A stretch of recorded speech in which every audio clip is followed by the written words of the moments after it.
Hello and welcome back once again to another episode of the Single Malt Review. What have we got on the table this time?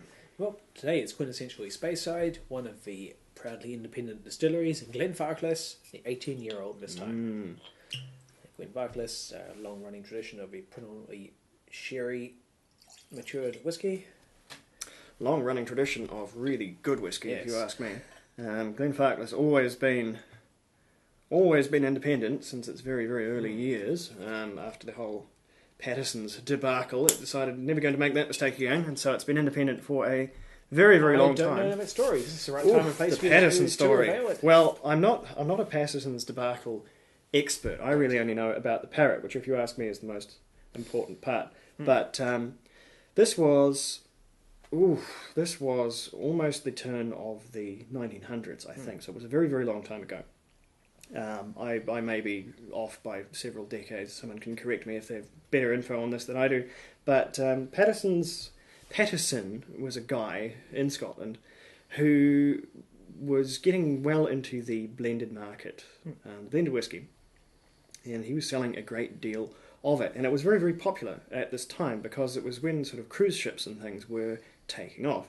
And he got in at the sort of selling to all the bars and things on the cruise ships, and the business got really, really huge, and he took out a lot of, it was all built on credit. You think things too big to fail and stuff built on credit alone, and companies ending up way out on an imaginary cliff of money that may or may not be there based on sales. You think that's a modern thing? Well, it really wasn't, because this was a classic example of that sort of financial practice all these more than 100 years ago.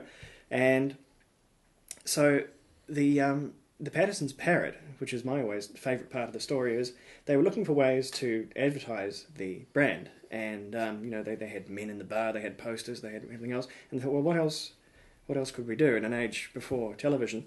We'll buy a load of parrots and train them to say the company's slogan, and then we will install them on cruise ships and bars and other places like that, it sounds like something out of Monty Python, actually, but maybe it's where they got some of the inspiration, I don't know. And the parrots were taught to say, Patterson's is best. And so they did, presumably. I don't know if they said anything else, but that's what they were supposed to be saying. I don't know if they didn't get paid otherwise, I don't know. But and so the Patterson's birds were there, and this was right at the height of when things were about to go bad. And I don't know the exact mechanism of how they went bad, but they did, and all the credit suddenly zipped up, and it was quite evident that the company was way, way worse than bankrupt, because these loans weren't coming home. Or rather, maybe they were. And so Patterson, I think probably ended up in jail or across a few borders or something. I don't know what ended up with him. But the company just burst into flames and completely burnt down over a few years, and there was nothing left of it except the parrots. And parrots live a very, very long time. And so throughout the world, there was all these jolly Patterson's parrots, endlessly and forlornly speaking, Patterson's is best. Patterson's is best for upwards of 50 years after the company had died. How does that tie into Glenfarclas?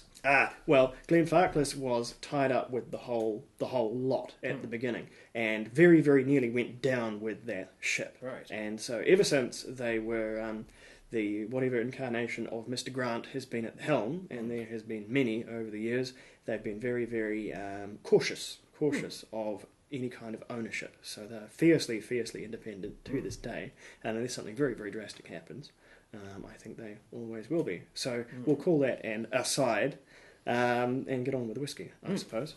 If anyone's still listening. Yeah. Probably all 6 pages deep in Wikipedia now. So this is the 18, and people say a lot of things about Glenfarclas. Some more hyperbolic than others, but one of the more common things is that Glenfarclas only really becomes classic Glenfarclas at 15 years old. And that's, well, I think there's an element of truth to it, because that's when Glenfarclas becomes a noticeably sherried dominant whiskey. Even though I thoroughly suspect that 10 and 12 is, if not exclusively sherry dominant by a great length. They just use an awful lot of old wood, so it's quite subtle. The 15 years is, I think, crafted to be quite an overtly sherried one. But then the next release out, unless they've made one that I wasn't watching, is the 18, and this isn't. This goes back to quite a gentle expression, and it's even lighter than the 15 as well. Now, I don't know if they colour. I know they don't chill filter, because this whiskey will cloud up if we put any water in. So I can guarantee that one. Colouring, I'm not sure. But for whatever reason, this is a lighter whiskey than the 15, and it has much lighter flavours. I'm not sure whether that's to its benefit or not. It's quite weird as Glenfarclas whiskey goes, and quite weird as far as 18-year-old whiskey goes. But that we will discover in due course. Yeah. So, notably sherried on the nose, albeit quite gently. There's quite a lot of there is quite a lot of old wood in there, but to me it's quite a hard-edged nose. It's fruity and floral and quite sweetly spiced as well. There's no small amount of sort of cinnamon and clove in here to me, but there's quite a lot of tannin. There's a good savoury undertone of oak, of vanilla, things you'd expect from an older whiskey that's got a lot of a wood starting to come through. But what I get quite strongly off that, which I don't really like, is like an over-extracted tea. Like if you smell an oldish wet tea bag, you'll get that incredible smell of those brown tannins, and I get quite a lot of that out of here. I'm getting a little of, say, a gentle, maybe a Shiraz or Pinot Noir tannin, sort of red wine tannins, but not in a big or bad way. So 43% shouldn't be too much trouble at full strength. We will have a wee look.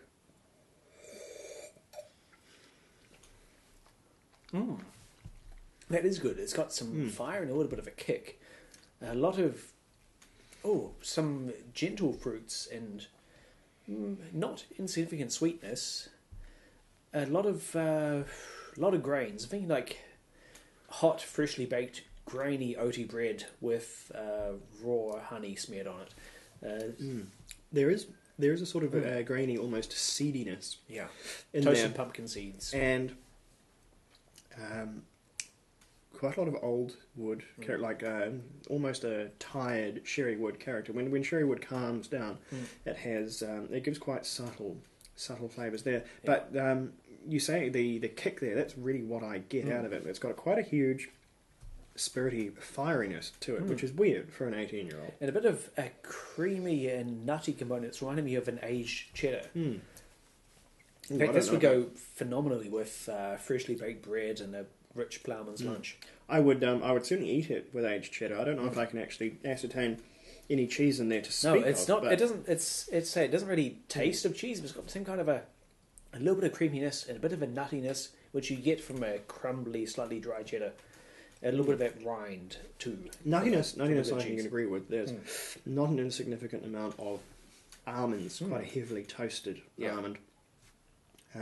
But still there, I get quite a lot of quite sharp wood tannin, which in combination with that quite keen spiritus quality makes this quite a much fresher, much harder whiskey than I'm expecting for an 18-year-old, especially after how sort of comparatively lush the very, very sort of soft and sweet 15-year-old is. My theory behind this one is that the 15-year-old is aged in quite active wood, which wouldn't go much further than 15 without going crazy. Overly fresh sherry oak goes quite crazy quite fast, and there's a ceiling for how long you can leave things in there. It's my pet theory that's why we have so many young, no age statement sherry whiskies like Bunnahabhain and things. Is that you have got to get a wash through these barrels before they're appropriate to age your older whiskey, and then you have got to do something with that whiskey. That's why the market has so much young sherry matured whiskey from these super active casks. I think they need to cool them off a wee bit. But this one, it's that strange hardness that gets me. But it is mitigated in no small quantity by a bit of water. There's one of many good things about Glenfarclas is their consistency and their reliability in putting out such a wide range of age statements, which are very much the same whiskey from batch to batch, but aged so much longer. If you want to try a 25 or 40-year-old whiskey without breaking the bank, you can go to Glenfarclas and get one that's within a predictable, consistent price range and a very, very consistent whiskey. So yeah, we've tried some of the other age statements and some of the family reserve casks in the past, elsewhere in our YouTube history. So it's great for doing a bit of a vertical tasting or going horizontally across an entire range and just seeing what the same whiskey is like at radically different ages. Certainly. The much as I might have the odd misgiving about this one, 21 onwards, which is no small sort of financial thing to imagine these days. Glenfarclas is reasonable, but it's in no way underpriced. Once you get to say 25, it's probably where the real magic bracket begins, I think. Glenfarclas does become quite sublime. It turns into, just like people say it turns into a different whiskey at 15, I think it turns yet again into a different whiskey at 25 and turns into something really quite unlike a lot of other whiskies, maybe any other whiskies. That's where you get these sort of hints of maybe the people that say Glenfarclas is the best whiskey in the world, maybe there's something behind that statement. Alas, I don't have any full bottles. Actually, just for a point of reference, I could pretend they're full if I don't bring the table down with me. This would be an incredible vertical. But that there was any more whiskey in there, that's a bit of a relic now. The 40-year-old's discontinued now. But, it is. Bugger. Because that was the only whiskey that you could usually reasonably get in your average good whiskey store, which would produce a 40-year-old as part of a standard range. No, I think the 40-year-old has gone and subsequently come back. It now sports the price one might say expect from a 40-year-old whiskey, which is a bit depressing, but never mind. The 25 though, that I can recommend that as a whiskey. That's a real good one. We'll get these off the thing here, but no, the Glenfarclas has extensive range and fairly reliable range. I mean, I probably have to go to a specialist place for stuff older than 21, but it's not such a problem. If we can manage down in New Zealand, then unless you're somewhere really remote, you must have somewhere. But as I was saying, the water, I think, the water makes it a much warmer, sweeter, and I think more welcoming whiskey. It's still not, I don't know, it's not everything I expected for an 18-year-old. We're tasting this immediately after the Benriach 16, and to me, that one, it just seemed to have more elements to it. And dare I say it, maybe a little more concentration to it as well. For a whiskey that was 2 years younger and the same strength. I don't know, it may just be me. This one, the comparison is good because this one, the addition of water for me has increasingly exacerbated a kind of a sort of a dry beeswax character to it, which I'm not enjoying as much. It's bringing out a more neutral flavour overall, which is diminishing the overall experience for me. I think this is better at a higher strength. Yeah, straight out it's certainly it's quite different. So it depends what direction you come at it. It's a difficult one to really quantify. I mean, I like it. I certainly wouldn't turn my nose up at 18-year-old Glenfarclas any day of the week. But I think as a style of Glenfarclas, I prefer the ones that have more overt, warmer wood character to it. This one, I think the best word for it is austere. It has an austerity to the flavour. It's sort of just holding something back that I would rather it maybe wasn't. So that's my take on it anyway. And scores-wise, that one is an 85 for me. So there's nothing wrong with the score, but I did expect just a tad more from an 18-year-old from Glenfarclas. Yeah, I'd largely agree, and this one rates an 84 from me. As you say, that austerity, that stiff upper lip, that holding something back and just remaining dignified, it's got a good, gentle dignity to it. It's a very good Speyside. It's a good Glenfarclas. But it's keeping some things in reserve, and it's just a little bit dry and a bit held back. it could be more. It's still very, very good. I think obviously, but dry is a good way of describing it. It is, for an 18-year-old whiskey, it is very dry, and some people really like that. There's a time for dry whiskies. I don't know. It's clearly not our thing. You especially, you would like your whiskies to be quite sweet and full bodied in the Highland style, and I'm not quite so far in that direction. But evidently, I want just a little more than this one is giving. So. If I can return though to my earlier points about dry, crumbly cheddar, this is a really good as a metaphor or even a flavour comparison. The dry, crumbly, matured cheddar.